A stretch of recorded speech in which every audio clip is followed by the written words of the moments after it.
Alur hidup seseorang memang bagaikan putaran roda, kadang berada di atas namun terkadang berada di titik terendah. Seperti yang terjadi pada penyanyi cantik Ashanty misalnya. Bersuamikan Anang Hermansyah yang merupakan musisi ternama serta menjabat sebagai petinggi negara, membuat Ashanty hidup bergelimang harta. Rumah, mobil, dan barang mewah terbilang sangat lekat dengan dirinya. Namun siapa sangka, sebelum menempati titik teratas dalam hidupnya, rupanya Ashanty sempat berjibaku dengan kehidupan kelam di masa lalu. Maka simaklah secara khusus kepada kamera Jumicam, Ashanty bagikan kisah sendu hidupnya dahulu. Dulu tuh mamaku itu kan ya maksudnya keluarganya mamaku, dulu kan papanya mamaku tuh duta besar di berbagai negara. Jadi mamaku tidak pernah makanya tadi emang bahasa Indonesia rada-rada susah gitu kalau ngomong. Terus menikah sama papaku yang asli orang Jawa gitu, jadi orang Jawa.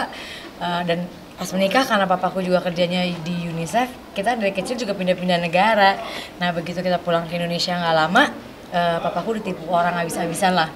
Sehingga semuanya yang kita punya harus dijual. Nah kakakku empat-empatnya, mungkin yang mamaku sedih adalah semua empat kakakku tuh ngerasain yang namanya hidup bisa sekolah kuliah di luar negeri. Sedangkan aku SD SMP biasa dianterin naik mobil, begitu SMA masuk sekolah yang udah dibayar bagus, terus papaku hancur-hancuran. Ingat banget abis itu kita pulang dari Belanda, mamaku mau nganterin aku sekolah hari pertama kan bener-bener udah gak punya apa-apa gitu. Jadi dukanya adalah mama yang anak. Ya, maksudnya kalau papaku memang orang biasa gitu dulunya. Kalau mama kan nggak pernah merasakan susah. Jadi dia malu banget untuk mengantar aku. Jadi naik taksi itu sebulan. Kan lama-lama kan mahal juga gitu. Akhirnya udah mah aku bilang kita naik angkot aja gitu. Kenapa? Nyoba malu. Dia malu. Jadi kan kalau naik angkot kan baru naik mobil, baru naik angkot tuh kadang udah jalan dulu gitu. Sampai mamaku tuh kayak kita jadi kayak mau hampir keseret gitu. Terus dia kayak mau nangis, terus turun nggak mau depan sekolah. Kenapa mah? Jangan nanti kamu malu dilihat teman-teman kamu. Padahal akunya mah bodo amat gitu. Aku orangnya nggak peduli gitu. Aku bilang udah lama ngapain terus harus kayak gitu. Dia nggak mau aku diketawain sama teman karena udah keburu masuk sekolah yang bagus.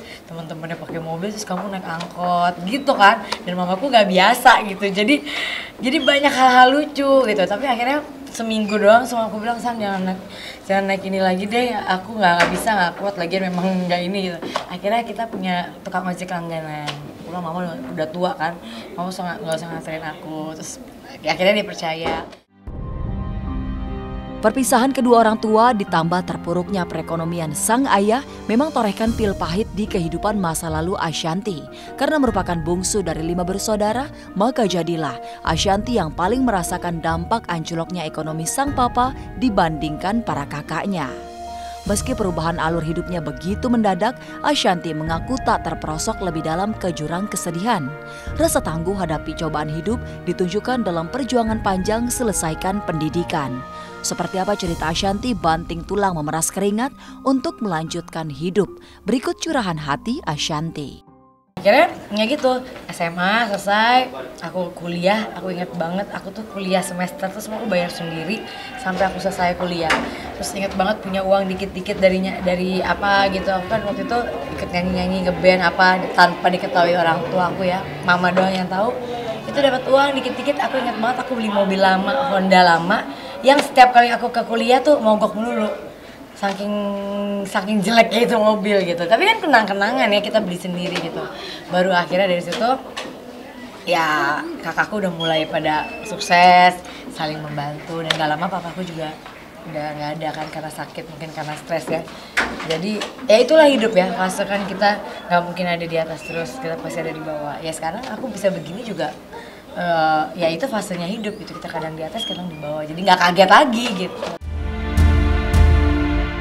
Bila kehidupan Ashanty di masa lalu penuh liku, maka kisah cinta Reza Pahlavi dengan sang kekasih juga dihadapkan jalan terjal. Seperti apa perjuangan cinta Reza Pahlavi? Simak selengkapnya hanya di Jumicam.